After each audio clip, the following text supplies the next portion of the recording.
Hello guys, today is Sunday guys. Nag-request yung pamilya ko na magluto ng crispy pata. Ito guys. Yan.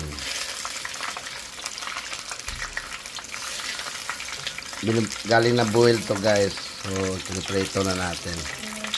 Yung pag-boil guys, timplado na yon guys.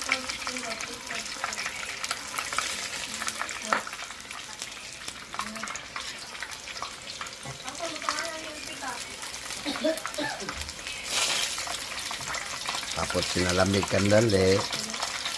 Yan ang tanghalian guys.